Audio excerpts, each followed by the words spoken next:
Je vous retrouve encore ce soir avec le même plaisir de vous servir, mesdames, messieurs. Bonsoir et merci de nous préférer. Au sommaire de cette édition, le phénomène prend de l'ampleur dans nos quartiers et villes. Il s'agit du vol des compteurs de la Société nationale des eaux du Bénin, SONEB. Vous suivrez un dossier à ce propos dans cette édition. Les activités marquant la 4e édition du mois d'octobre, mois du consommant local, ont été lancées officiellement cet après-midi au Palais des Congrès de Cotonou. Nous en parlerons dans ce journal. Les autorités nigériennes ont rejeté la période de transition de 6 mois proposée par l'Algérie dans le cadre de la recherche d'une solution diplomatique à la crise politique née du coup d'État du 26 juillet dernier dans le pays. C'est tout pour le sommaire.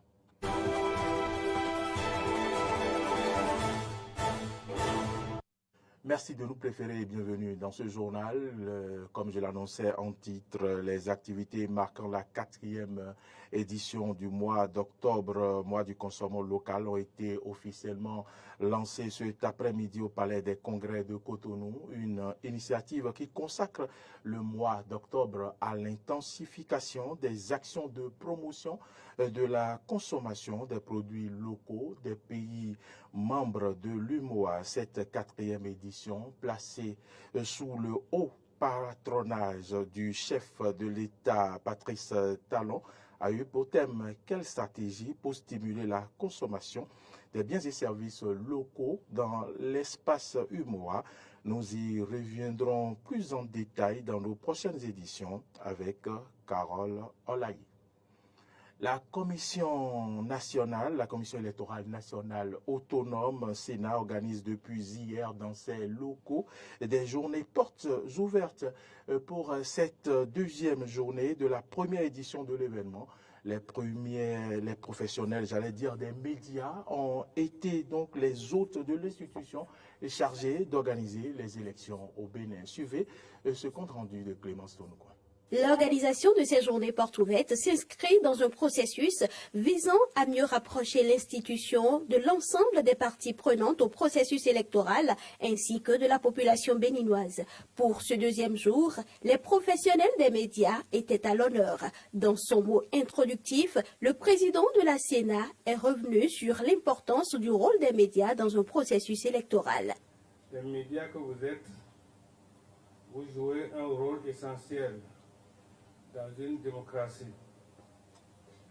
Vous êtes les gardiens de l'information et les facilitateurs du débat public. Vous êtes également nos partenaires dans la diffusion des informations liées aux élections. Et votre travail est essentiel pour que les citoyens soient bien informés et puissent prendre des décisions éclairées et juste dans l'organisation des élections. Fort de cela, l'institution s'est engagée à travailler en étroite collaboration avec les médias afin de leur permettre de donner à la population des informations fiables. Au sein de la Sénat, nous comprenons l'importance de travailler en étroite collaboration avec vous pour assurer une couverture équilibrée et impartiale du processus électoral. Nous sommes engagés à fournir toutes les informations nécessaires de manière transparente et en temps opportun pour que vous puissiez remplir votre rôle de manière efficace.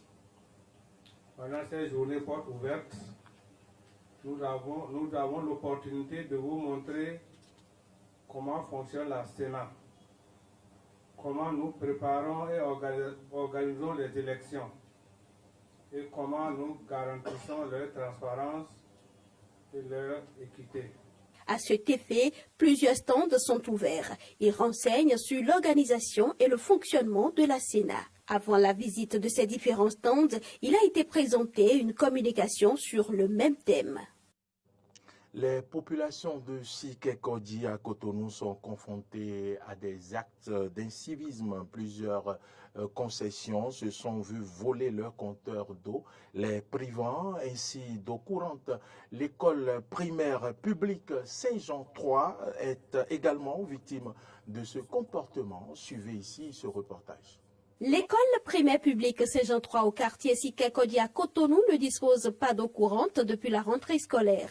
Le compteur d'eau de l'école a été volé peu avant les grandes vacances de l'année scolaire écoulée. Il y a un bon moment, on a été victime d'un cambriolage dans l'école, et précisément au niveau de notre compteur à eau, qu'on l'a perdu un matin. On n'est pas venu le retrouver, et donc on s'est dit, qu'est-ce qui s'est passé? C'est là qu'on a compris que tout le matériel, tout le support était parti. Donc il y avait de l'eau dans la maison et tout. On a dû interpeller la SONEB, le service de dépannage de la SONEB qui est venu arrêter.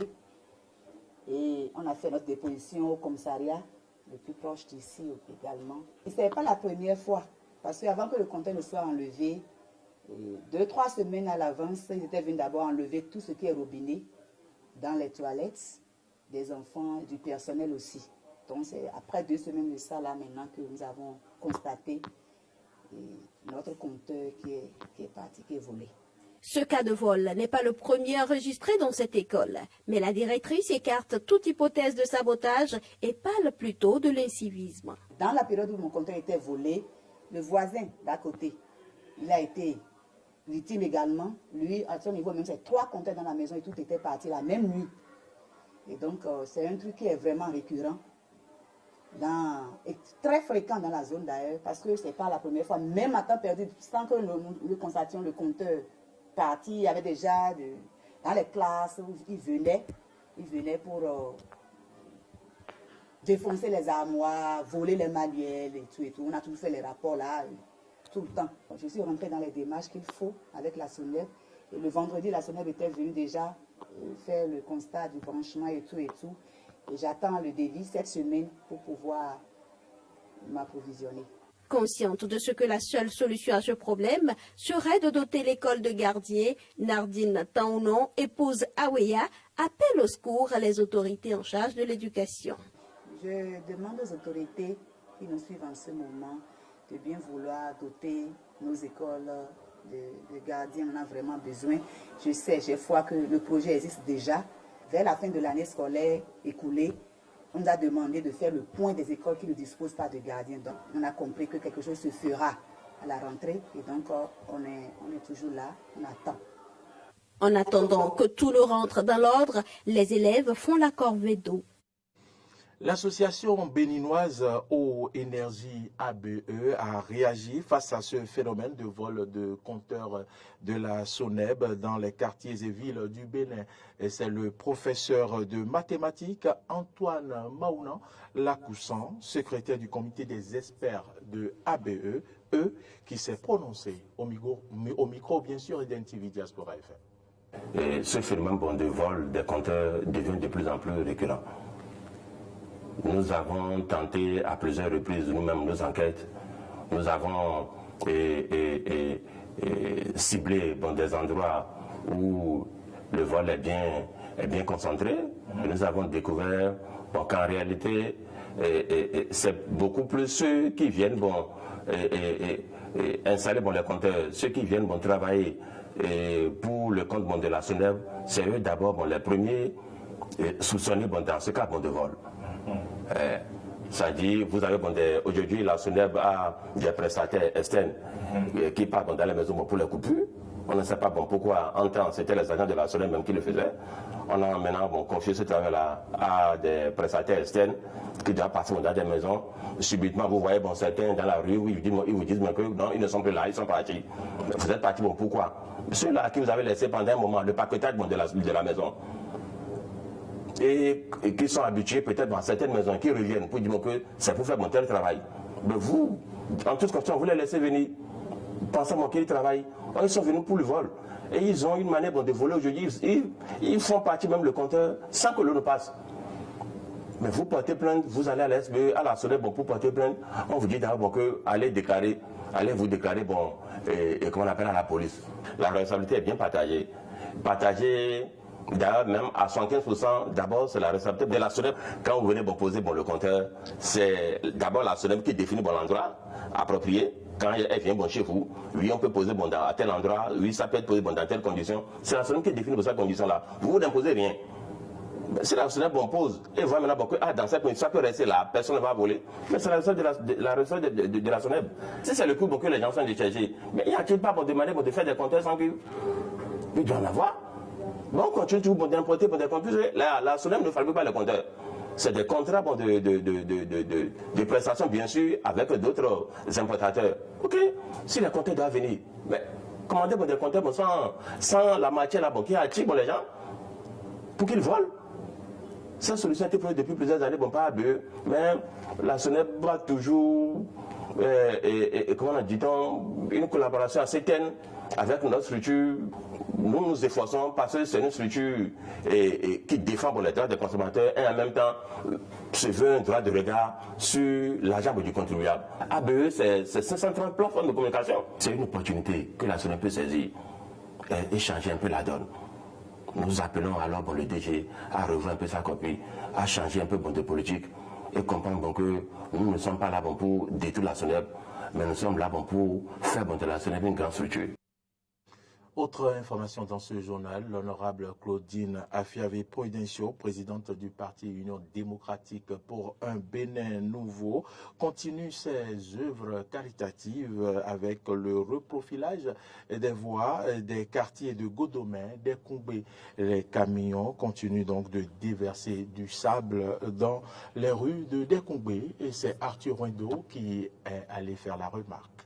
Dame Gisèle Dossa et plusieurs autres riveraines de Dekoumbé pourront désormais pousser un ouf de soulagement car l'honorable Claudine Afiavi-Prudencio, présidente du parti Union démocratique pour un Bénin nouveau, UDBN, a fait parler son cœur de mer à travers un don de plusieurs camions de sable pour le reprofilage des différentes voies dégradées dans les 6 quartiers de Dekoumbé.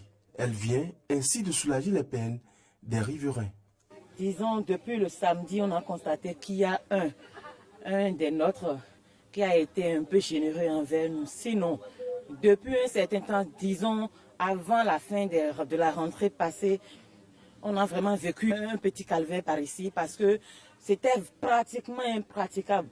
Il y avait de l'eau qui stationnait et puis les enfants, surtout les enfants de la maternelle, ne pouvaient pas passer. Il y a aussi l'autre côté de l'église aussi qui est pareil. Le quartier des Koumbé est inondé et au temps de la saison pluvieuse, les fonds sont remplis de l'eau. On ne pourra même plus passer. Nous voyons maintenant qu'on a commencé par mettre des sables ou bien je ne sais pas pour pouvoir corriger ces choses. Quand il pleut, surtout cette rue, on a beaucoup de difficultés à circuler. Du coup, je vois que les sables qu'ils ont amenés maintenant vont faciliter le passage de la population, des élèves, parce que même il y a une école dans l'avant. Donc je pense que c'est une bonne chose. C'est un geste salutaire qui force l'admiration des uns et des autres. Je lui dis d'abord bravo parce que ce n'est pas donné à n'importe quelle femme. La femme, souvent, la femme mise pour sa poche. Mais s'il y a une femme comme ça qui prend l'option, l'initiative de pousser, de rehausser un peu le développement de son pays, alors il faut lui dire bravo, il faut l'encourager dans cette optique-là. Parce que la femme, c'est le chic. La femme s'intéresse plus à son corps, la femme s'intéresse plus à ce qui va plus lui rendre heureux. Mais si déjà elle pense à tout le monde, ça veut dire que vraiment elle est sur le bon chemin et puis nous sommes avec elle. On la remercie beaucoup parce que c'est une bonne initiative qu'elle a fait, parce qu'elle voit que les moments de la saison pluvieuse, les voies ne sont pas en bon état. Donc, du coup, comme elle-même, elle a préféré, elle a choisi nous aider pour que nous puissions trouver des fonds pour pouvoir passer. Nous le remercions beaucoup, que Dieu la bénisse abondamment. Je vais d'abord la remercier et l'encourager à continuer dans cette œuvre, de donner aussi la possibilité à d'autres personnes, à d'autres quartiers qui souffrent aussi comme ça, pour que tous nous puissions bénéficier de cette œuvre. Vivement que d'autres citoyens emboîtent les pas. Et puis hors de nos frontières, Niamey a démenti les informations selon lesquelles ils auraient accepté l'initiative de l'Algérie visant à résoudre la crise au Niger. L'information avait été diffusée ce lundi dans un communiqué du ministère algérien des Affaires étrangères. Surprise pour les autorités nigériennes. C'est du moins ce qu'on peut lire dans un communiqué du ministère nigérien des Affaires étrangères, faisant suite à une déclaration datant d'hier des autorités algériennes. Si les autorités nigériennes ont exprimé leur volonté de préserver des liens amicaux et fraternels avec l'Algérie, ces derniers ont rejeté les conclusions d'Alger. Le ministère des Affaires étrangères, de la coopération et des Nigériens de l'extérieur a été surpris de relever à travers les réseaux sociaux et certains médias un communiqué du gouvernement algérien indiquant que le Niger aurait accepté la médiation de l'Algérie qui a proposé aux militaires une transition de 6 mois. Au regard de ce qui précède, le gouvernement de la République du Niger rejette les dites conclusions tout en réitérant sa volonté de préserver les liens d'amitié et de fraternité avec l'Algérie. La partie nigérienne a profité pour rappeler qu'elle était prête seulement à examiner l'offre de médiation proposée par l'Algérie. Cette déclaration fait en effet écho au communiqué de ses homologues algériens paru hier sur la page du ministère algérien des Affaires étrangères. Déclaration qui avait souligné l'approbation officielle du Niger de l'initiative algérienne visant à rétablir l'ordre constitutionnel dans le pays. Le 29 août dernier, Ahmed Attaf, ministre algérien des Affaires étrangères, a dévoilé un plan visant à résoudre la crise au Niger par des moyens politiques. Il a proposé d'établir une période de transition de 6 mois visant à développer des accords politiques avec la participation de toutes les parties sans exception au Niger. L'Algérie s'est toujours opposée à l'intervention militaire de la CEDEAO au Niger et privilégie une solution pacifique au conflit. Madame, Monsieur, c'est ici que se referme ce journal. Merci pour l'attention. L'information, vous le savez, continue sur nos différentes plateformes YouTube, Facebook, Twitter et sur notre site internet www.belen-eden.tv. Mais vous pouvez également nous suivre en téléchargeant notre application Eden TV Diaspora FM. C'est sur Play Store ou App Store. Bonne suite de nos programmes, Madame, Monsieur, et bonsoir.